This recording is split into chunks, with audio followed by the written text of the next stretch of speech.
Hey guys, welcome to Thrive Bites Podcast. I'm your host, Dr. Colin Zhu, and thank you so much for listening on. You could have been anywhere in the world and you decided to spend just a few moments of your precious time, and we greatly appreciate it. Here on the podcast, we talk about three things: living a plant-powered lifestyle, enhancing emotional resilience, and creating a thriving mindset. And I interview a range of passionate guests such as physicians, dietitians, coaches, entrepreneurs, and many more. And please join me as I deliver these engaging, informative, and high-valued conversations for you. And just remember, the first 5 seasons of the Thrive Bites podcast can now be found in the new TheChefDoc app, available in your Apple Store and Google Play stores. So what are you waiting for? Come on inside. Okay, guys. Well, welcome to another episode of Thrive Bites Podcast. I'm your host, Dr. Colin Zhu, and thank you so much for being here with us.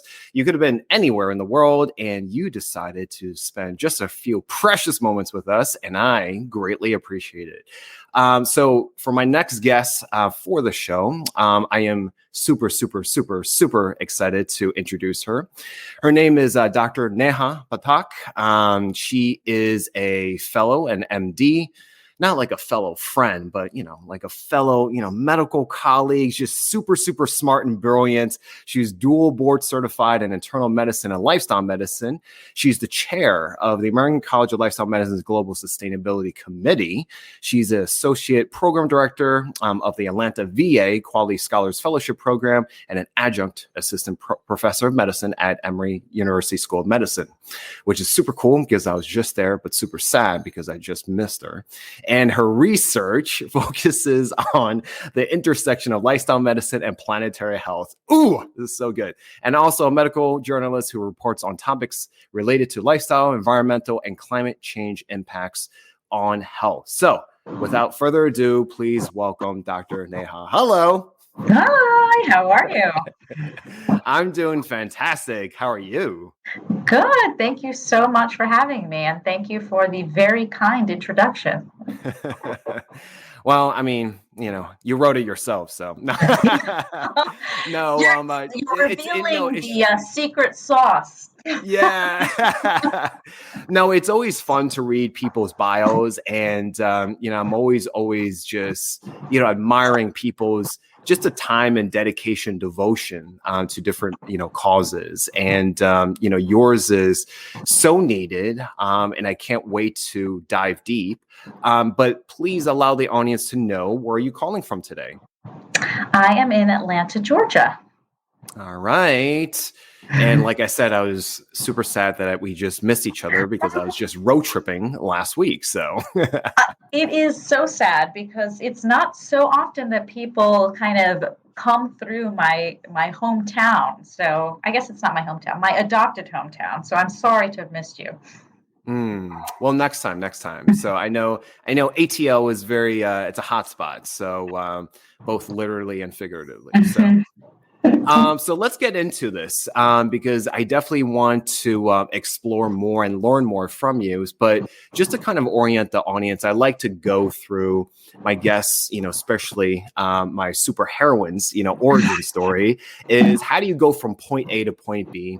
We know that you're board certified in internal medicine, right? But you're also board certified in lifestyle medicine. And it is a topic of profession that we talk about a lot. But what is your journey, to it, right? How did you come to find it, right? For me, it wasn't the first thing that I came upon. It was probably the third or fourth professional that I came upon and decided, whoa, this is my tribe. So how was it for you? Yeah, that's amazing, Colin. I would love to someday learn more about your story as well. But yeah, I started out pretty much in living a life with my family where we did not have health insurance growing up.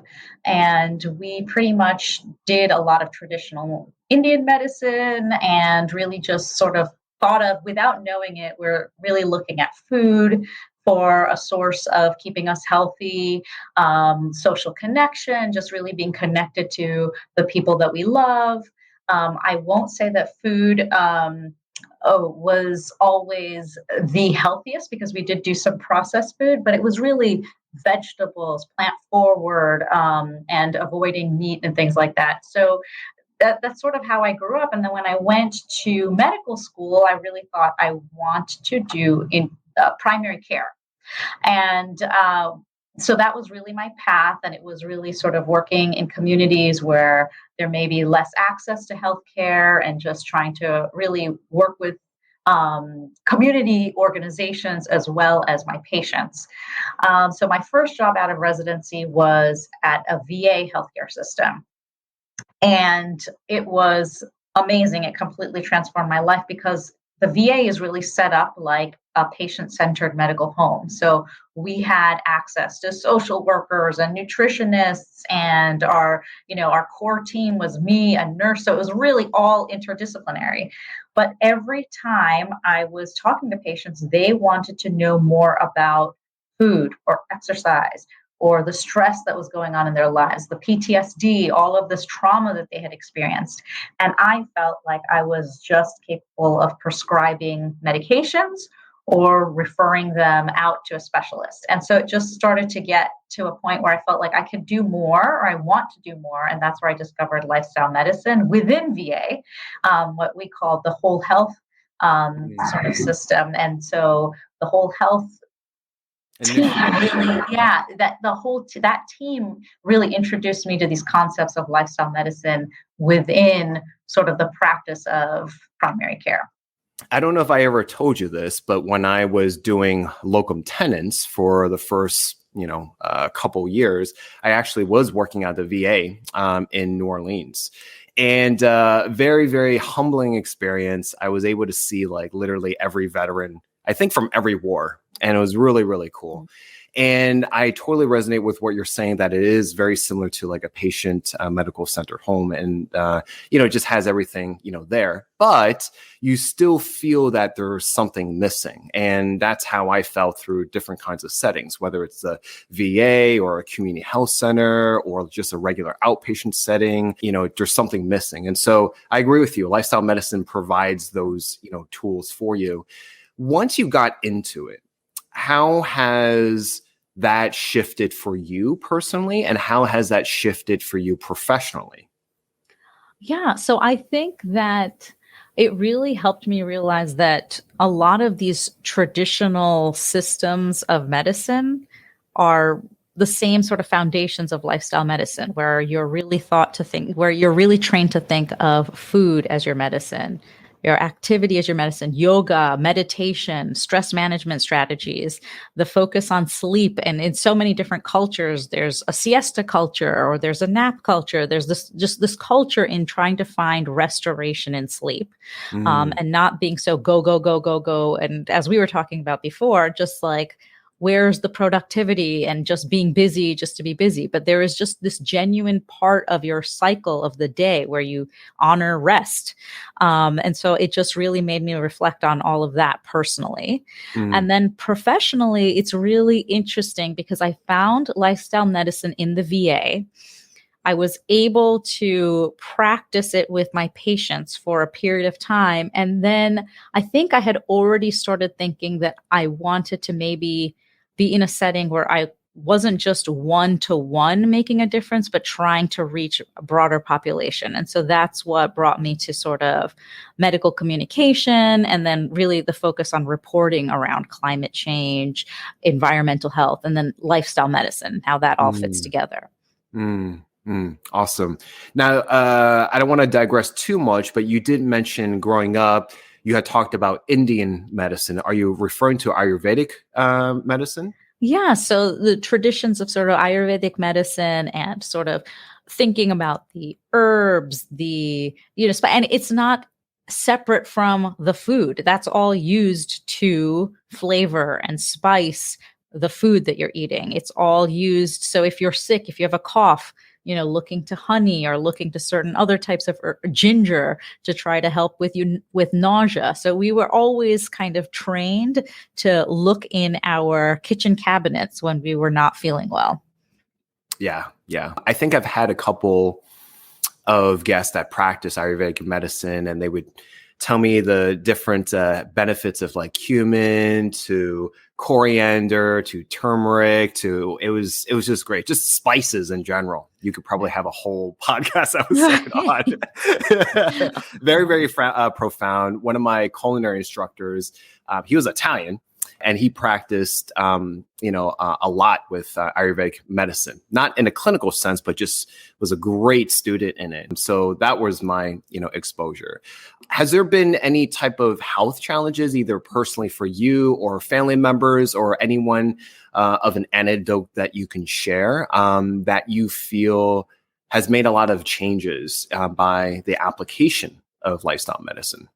Yeah, I think that growing up, so like I said, we didn't have health insurance. So we didn't really know about chronic conditions in our lives because we weren't getting, regular blood pressure checks and we weren't getting regular sugar checks. So I'm thinking mostly of my parents. As children, for the most part, if you're generally healthy, you're pretty indestructible. But for adults, that's when a lot of these lifestyle habits catch up with you. And like I said, we were vegetarian. We did think of food as medicine, but we weren't the healthiest vegetarians. We had a lot of processed foods. We had traditional, Indian meals with a lot of fatty foods, a lot of fried foods, a lot of sugar. And so when we finally did get health insurance, that's when we discovered my father had super high blood pressure, significant coronary artery disease, and just requiring multiple bypass procedures and a lot more interaction with the healthcare system than he had ever wanted.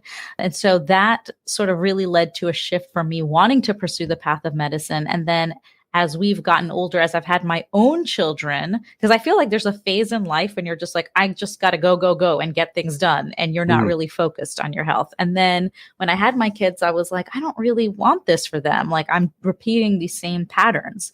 And so that's when I started seeing that my dad had also shifted in his diet and that I really need to impart these habits on my kids earlier in their lives than having some sort of health scare before we change our ways. For sure. A lot of lifestyle medicine is taking the proactive approach. And when you're in the current healthcare model, everything has just been so reactive that you're just conditioned to, think, and for the lack of, tutelage of lack of, diet, lifestyle, curriculum in our school and training, that this is the only way to be. And I know that you and I, we're just so happy to be able to find this profession to, make changes. So thank you for sharing about your family stories. So shifting gears a little bit, let's talk about planetary health. My first quick question is, how much crap are we in? All right. Let's set the stage, okay? So the UN is estimating the planet Earth to be reaching towards 10 billion, right, in population. We are having just an exponential amount of climate disasters, flooding from, ice melting to ecosystems being destroyed. There's been the Paris Agreement that was set in stage, I believe in the mid-teens of the 2000s. And we just had recently a COP27 summit, which, correct me if I'm wrong, the quick and easy, cliff notes of it is we're making some progress, but not fast enough. So how much crap are we in terms of planetary health? Yeah. So I'm going to deliver this in a good news, bad news sandwich, as we are taught in medical school to deliver difficult feedback. So I think that, clearly, so the IPCC, which is that body of the UN that basically hundreds of scientists come together and pool the best research on climate science and put it together in a report that has to be agreed upon by every nation in the UN. So that IPCC report, basically the most recent synthesis report came out in March, and the facts are pretty dire that we have basically been shooting emissions into the atmosphere at much higher rates, and that we're already seeing the consequences of these greenhouse gas emissions much earlier than we had anticipated. And that if we keep going the way we are definitely going to shoot past that goal of 1.5 degrees of sort of average warming across the globe. And we can talk more about why that target was so important with the Paris Agreement, and then another report that came out after that was sort of like the Paris Agreement was like 1.5, maybe 2 degrees of warming would be okay. And then there was a report that came out after that with more science that said the closer we stay to 1.5, the safer we're going to be in terms of being able to live in the way that we are on a healthier planet. So as you said, if we don't, we're already seeing the effects of some things that people don't necessarily think relate to them, like sea ice melting, glaciers melting, sea level rising, more storms. People sometimes are sort of like, oh, okay, the climate has always changed, so what's the big deal? It's not necessarily that it's changing. It's just that it's completely chaotic. We have not come to a normal. This is not like, okay, we're at a new normal. No, we're just going to continue to have these shifts, continue to have extreme weather, continue to not be able to predict when this will happen in any region. So I hope that is not too negative because there is somewhat of a silver lining to the report. I mean, they were the most dire they've ever been in any of their reports, but they did say that we have the solutions to really, really, really ramp down on our greenhouse gas emissions. And there is a pathway to us not being too far off the 1.5 target, but we have to act now. That's essentially what the report says. Is that the bad news? That's the bad news mixed with that little bit of good news that we can do this. If we all come together, we can actually, with our current technologies. So we're not talking about things that are still yet to be invented. With our like current technologies, we can find a path. We just dated ourselves. I'm sorry. So it's interesting because we hear about, the monsoons, the tropical storms. I have, as part of the ChefDoc team, I have workers in, as part of my team from the Philippines, and they get super storms, super hurricanes, rampaging through the country. And that's half a world away. That's easy to kind of separate in our minds, right? But then you'll hear about states like, Florida, pretty much any of the states that border the Gulf of Mexico, especially, Louisiana. I've read a recent report where Galveston, Texas, will be underwater because of the increased amount of, flooding that's going to, happen because of the nature of this chaotic, evolving nature that we're, in. In terms of the solutions that before we talk about solutions, it seems like every day we get a different, I don't want to say a scapegoat, but I would like to know, where are the majority of the emissions coming from? Let's break it down into sectors, okay? From my own research, it's been animal agriculture. So much so that it's more than the entire transportation sector combined. Is that still true, or is there other industries that are contributing to that?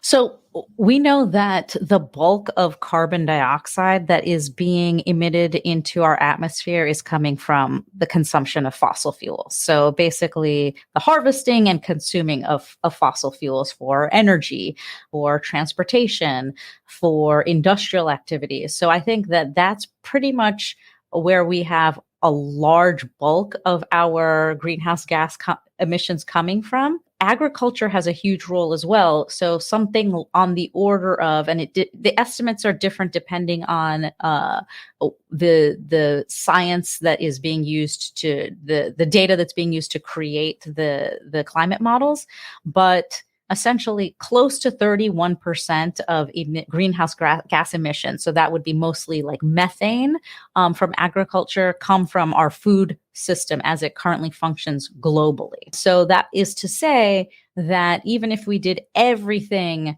that we could in terms of limiting fossil fuel combustion, if we don't address agriculture and our food system, then we would still potentially surpass the 1.5 degrees Celsius. So do you feel like those two sectors are the big contributors that we really need to get a good handle on? So I think that there's so much attention being paid to fossil fuels. So I think that there is a lot that people are doing across the world to try to shift us towards renewable energy. I think that we are starting to see some people embracing how important the role of agriculture and the supply chain around food is. And that's really, really, really important, because that's where we have so much of our health co-benefits that we know as lifestyle medicine providers, that's the biggest prescription that we have to offer people to prevent and reverse and manage chronic disease. Well, it just so happens that's a huge thing that we can do to also limit, greenhouse gas emissions. So one of the things I love to think about is that if you think about the production of 1 kilogram of beef, that puts about 60 kilograms of greenhouse gas emissions into the atmosphere.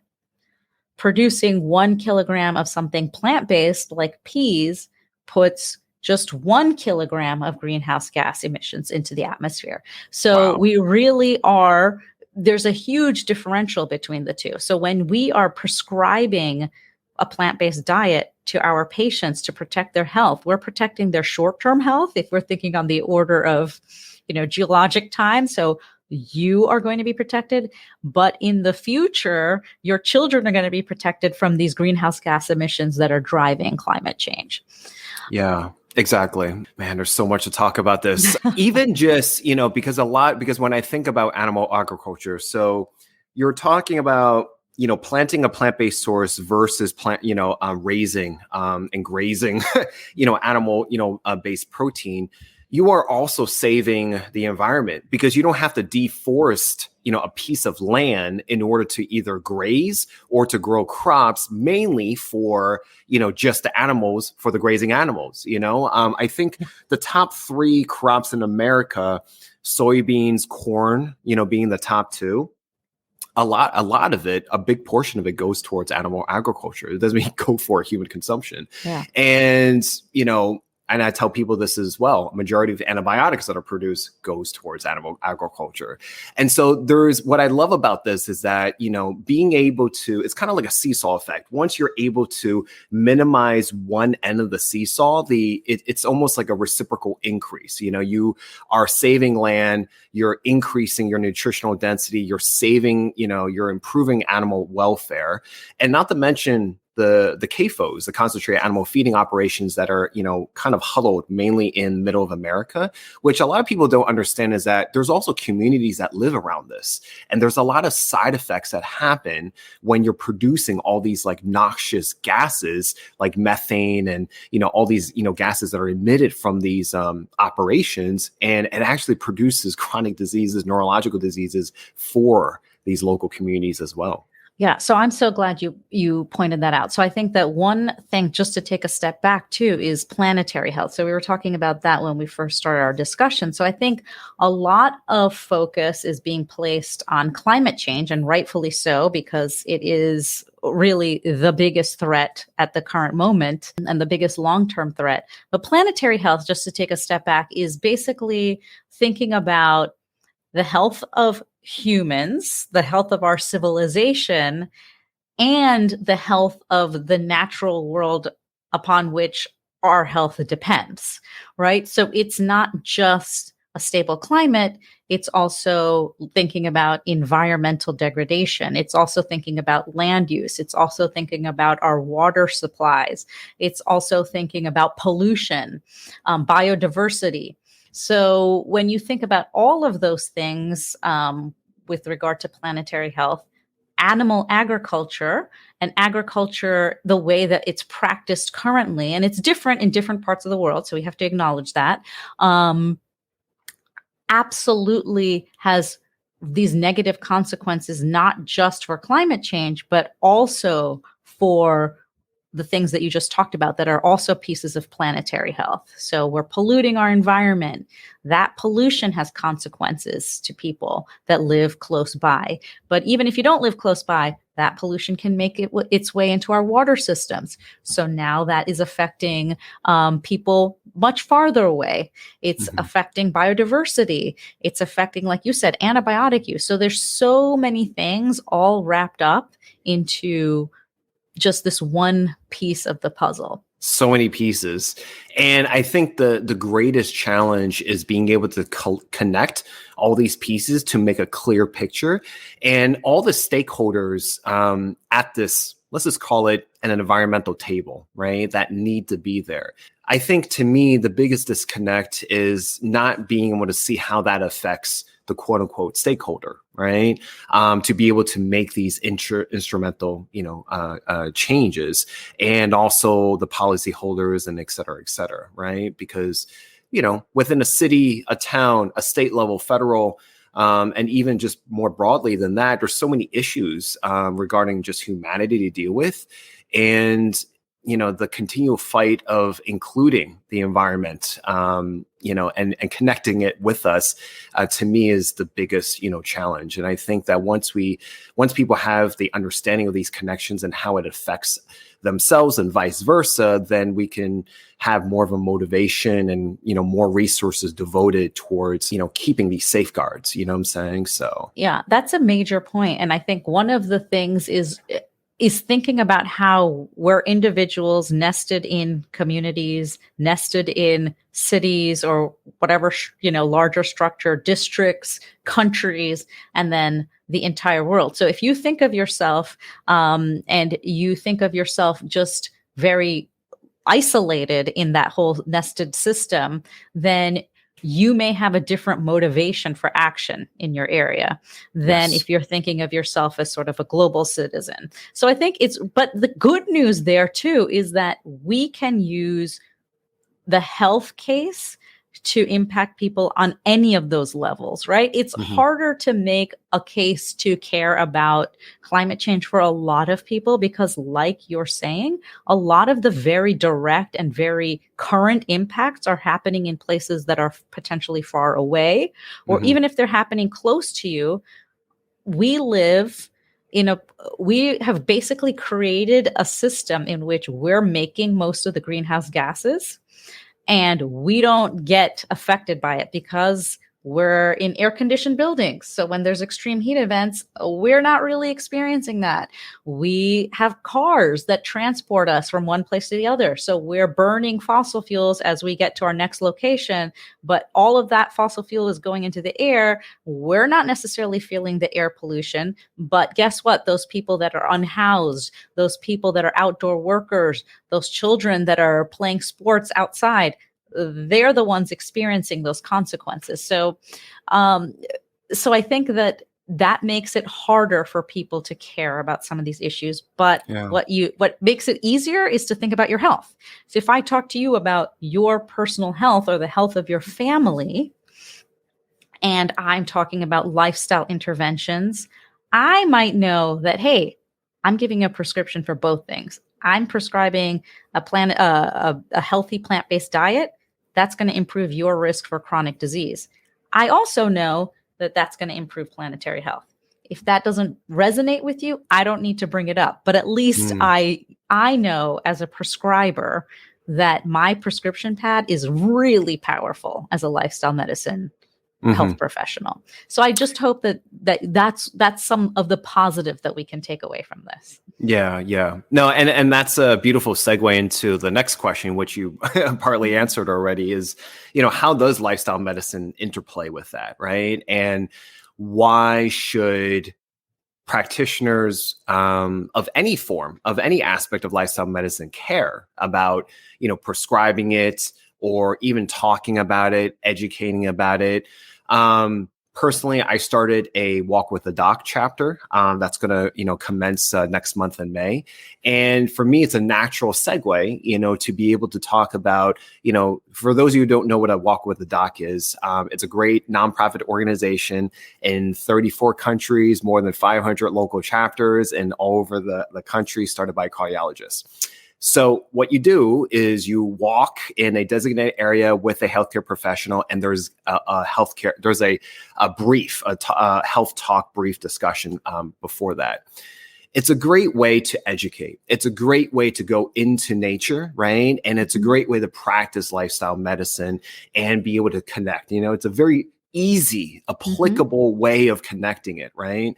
But for those that are, working in the hospitals, for those that are working, in an outpatient setting, for those that are working in the VA that's not part of the whole health initiative or don't have the lifestyle medicine tools that you have, why should they care? How does it, intersect? So I think that there's the health case for humans and the health case for the planet.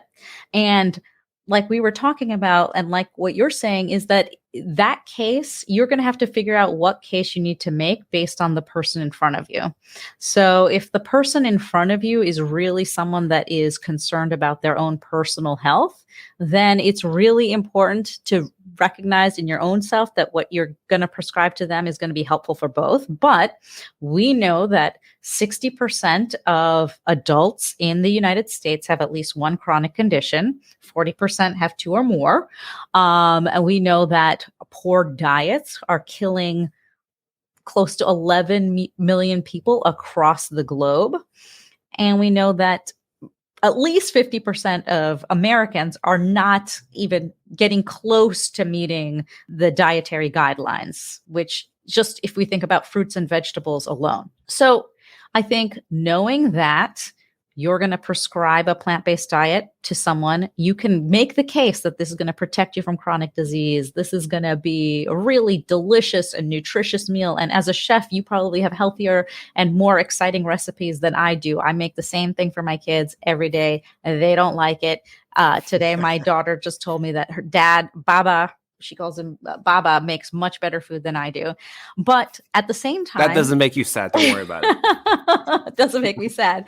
At the same time, we know that there's science from the Eat Lancet Commission that shows that essentially following that healthy diet that we know prevents chronic disease is going to allow us to live. The more people that shift towards that is going to allow us to live within planetary boundaries and feed the billions of people that are going to be, using the earth as a resource for in the relatively near future. Future generations. So I think that's one. Another prescription that we give, your Walk with a Doc, physical activity, is really think about those local trips that we're taking that, you don't need to take, I don't need to give you a prescription to a gym. If you can think of a local trip that you take that you just sometimes just jump in the car to take, it's about 1 mile, 2 miles, something local, a grocery trip, a trip to drop off your child at daycare or at school, think about converting that to active transport, to just walking,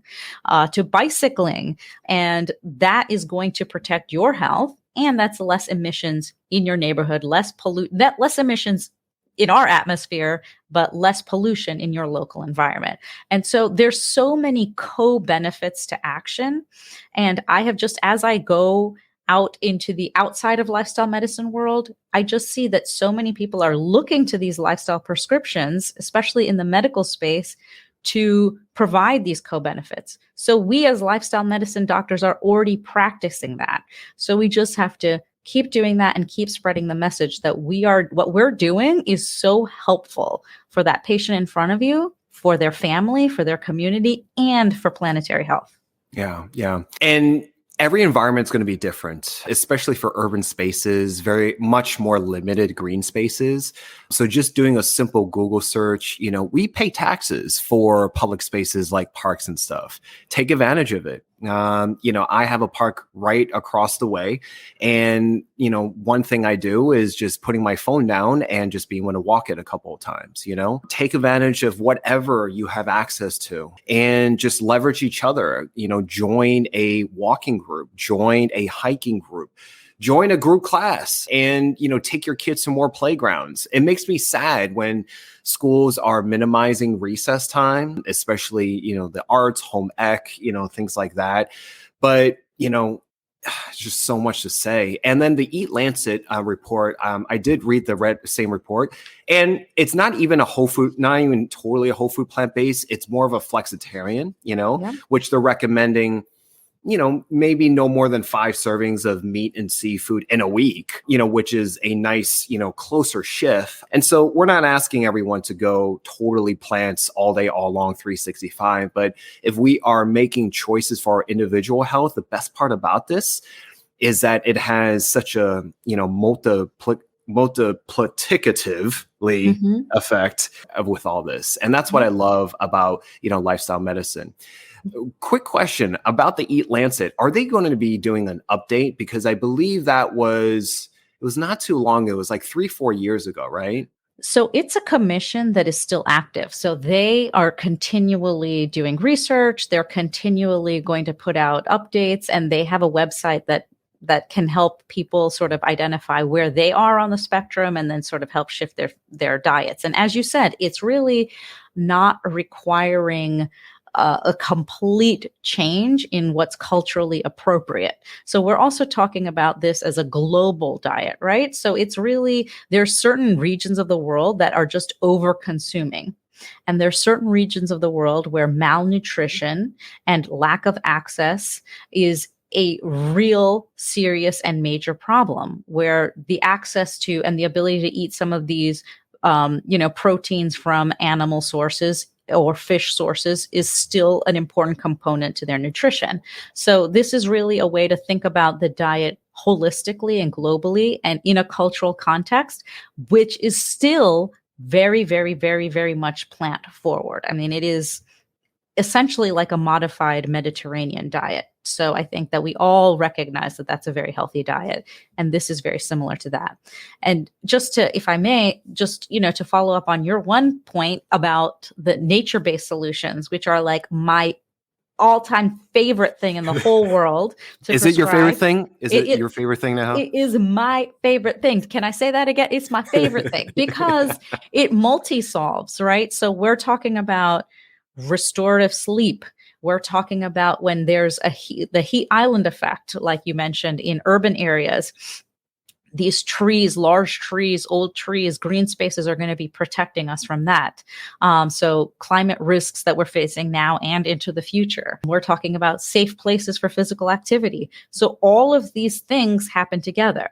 And then you mentioned another thing, which is that not all of us have them. And you're right. There have been very many racist policies in our country that have not just denied access, but taken access away from people that may have had trees, and those trees were torn down and these concrete jungles were created. So how can we make these things more equitably accessible? How can we help as communities to make sure that if we're really plant and tree heavy in one area, we have a beautiful tree canopy, how can we make sure that we're sharing that with others in our community? So really putting the equity at the center. And at the end of the day, it really depends on each and every one of us. I like to think of myself as a chain, a link in a bike chain, and you need all of it in order for the bike to, move forward. And so that's applied towards, every, key player in the healthcare system, policyholders, people that are working in the environment, right? It needs all of us to be able to galvanize together. In terms of practical tips, we've answered this, which was my next question, and I love it. So my question was practical tips from a lifestyle medicine provider, which we've already given. Now, if you are a consumer, okay, and just simply a person living on planet Earth, what would you say? We had heard of just simple things of what we can do. But do you feel like there's pointed actionable, practical stuff that we could actually, do to, is it, reaching out to our Congress, man and woman? Is it, I'm saying, what are some practical, tools or steps that you would recommend as a consumer? Yeah, I think that we've talked a lot about individual steps, and I think you're right. So that has to be nested in that there's only so much. So there's a balance between what individuals can do and what we can do as society as a whole. So certainly doing our individual part is key, but it's really impossible to create the spaces that we need for everybody unless our policymakers, unless the people in leadership positions are also actively trying to do what they can to make sure that the funding is there so that we have access to healthy, plant forward food for everyone, that we have access to trees for everyone. So voting, and putting that at the center to be a climate health voter, I think is just a key thing that we can do to protect our health. It is really, voting right now is a determinant of health. I really firmly believe that. So we've got to think about that. I think that we've got to get involved in your local. So if, at the local level, if you are on the board of education, trying to get climate education and lifestyle medicine education into the school system, very, very important so that our children understand the threats and opportunities. I think that if you are, an urban planner, thinking about how the way that you plan the city or you plan a building is going to affect the health of the people inside, both from an individual health and a planetary health perspective. So I think, like you said, every single one of us can do things on an individual level, but also on a much higher level as well. Excellent. And I definitely want to conclude. I know that we can go forever. And my last question I would love to ask Dr. Neha is, this podcast is all about thriving.